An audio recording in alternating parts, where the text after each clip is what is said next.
श्री सद्गुरु देवाय नमः। भाइयों बहनों, सद्गुरु भगवान परमहंस श्री राम मंगल दास जी महाराज सभी धर्मों को मानते थे।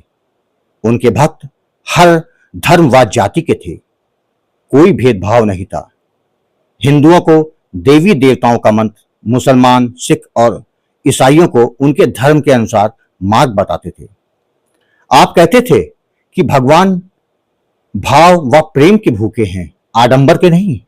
आप कहते थे कि मान अपमान सब फूंक दो, तब भगवान की गोद में जाके बैठ जाओगे।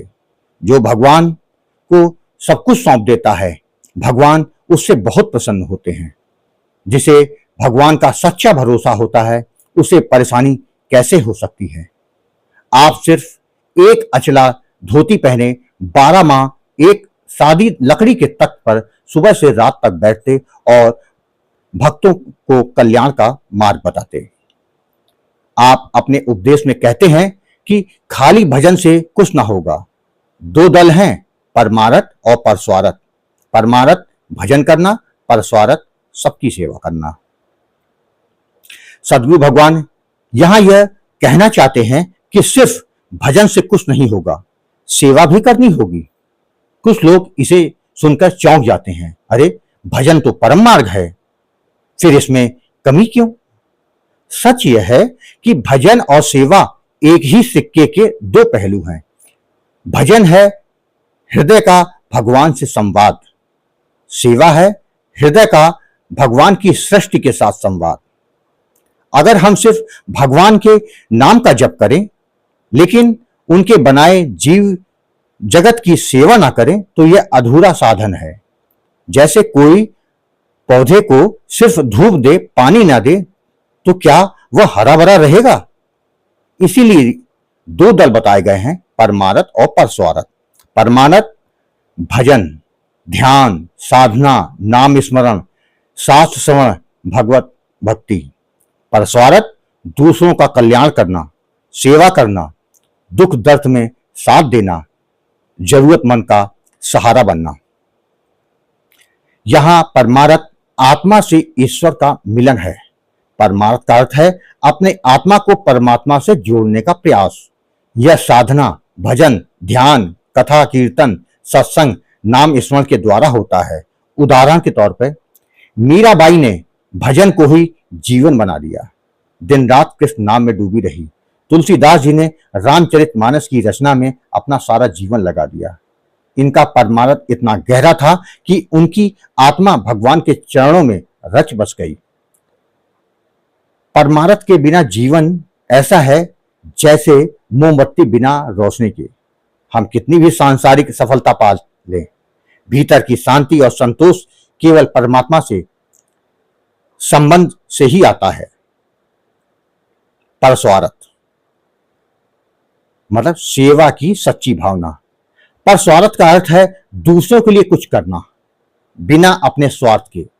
यह केवल पैसा देना नहीं, बल्कि समय, प्रेम, श्रम और सहानुभूति देना भी सेवा है। उदाहरण के तौर पर महात्मा गांधी सत्य और अहिंसा के साथ देश की सेवा की। मदर टेरेसा गरीब, बीमार और बेसहारा लोगों की निस्वार्थ सेवा। स्वामी विवेकानंद नर सेवा ही नारायण सेवा का संदेश।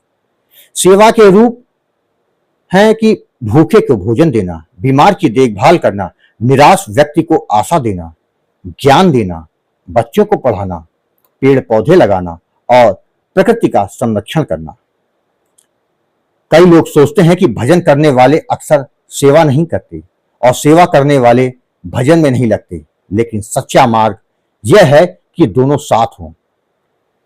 एक उदाहरण समझा रहा हूं।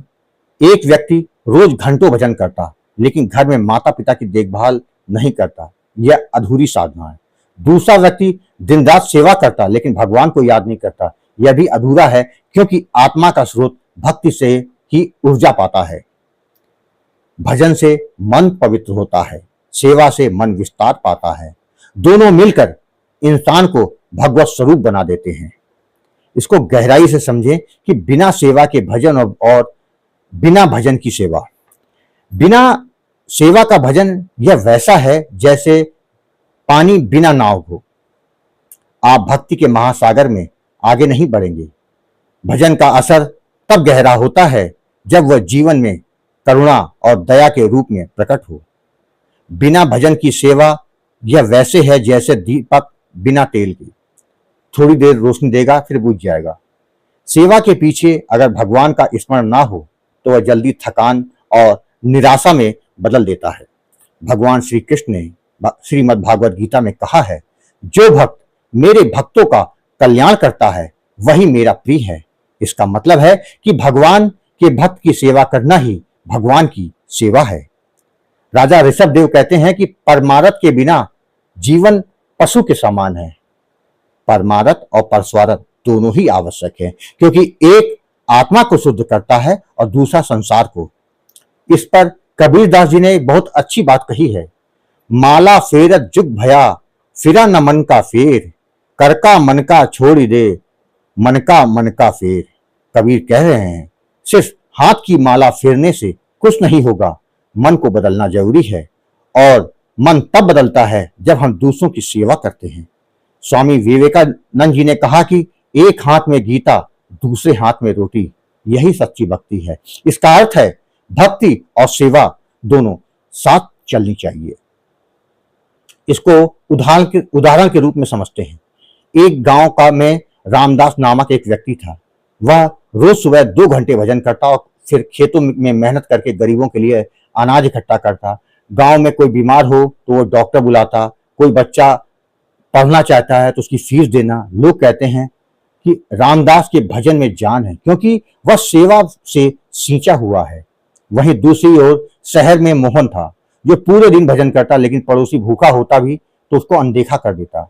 धीरे धीरे उसकी भक्ति रूखी हो गई और लोग उससे दूर हो गए, क्योंकि उसमें दया का प्रवाह नहीं था। यहां संतुलन का सूत्र है। भजन आत्मा का पोषण है, सेवा संसार का पोषण है। अगर आत्मा तृप्त नहीं है तो वह सेवा बोझ लगने लगेगी। अगर संसार का कल्याण नहीं कर रहे तो भजन आत्म केंद्रित हो जाएगा। संतुलन का अभ्यास, रोज कम से कम 1 से 2 घंटे भजन करें। ध्यान, नाम स्मरण, रोज कोई ना कोई सेवा छोटी हो या बड़ी अवश्य करें। सेवा करते समय भगवान को ही सामने मानकर करें। आपको बता दूं कि सदगुरुदेव भगवान की एक पुस्तक है, भक्त भगवान चरतावली, जिसमें ऐसे बहुत से संतों का जिक्र है जिनके पास यदि कोई दीक्षा लेने जाता था तो वह कहते थे कि किसी गांव में जाकर वहां 12 वर्षों तक बीमारों की सेवा करूं। 12 साल तक निरंतर बीमार की सेवा करना, उसके मलमूत्र धोना, उसको नहलाना, कपड़े बदलना, समय पर दवा देना, इस क्रिया से उस व्यक्ति का अहंकार समाप्त हो जाता था। जिसके बाद जब गुरुजी उसको दीक्षा देते थे तो वह बहुत ही जल्दी फलीभूत हो जाती थी और उसको भगवत प्राप्ति हो जाती थी। इसीलिए कहा गया है कि बिना सेवा के मन शांत नहीं होता, अहंकार नष्ट नहीं होता। तभी तो कहा गया है परमारथ और परस्वारथ दोनों का उद्देश्य एक ही है, ईश्वर प्रसन्नता। भजन से हम ईश्वर के निकट जाते हैं, सेवा से ईश्वर हमारे निकट आते हैं, और जब दोनों मिल जाते हैं तो जीवन सचमुच सफल हो जाता है। अगर आपको यह वीडियो पसंद आया हो तो इसे जीवन में अपनाने का प्रयास करें, जिससे प्रभु की अनुभूति जीते जी अनुभव कर सकें। वीडियो पसंद आया हो तो इसे सब्सक्राइब करें, लोगों में शेयर करें। जय जय सीताराम।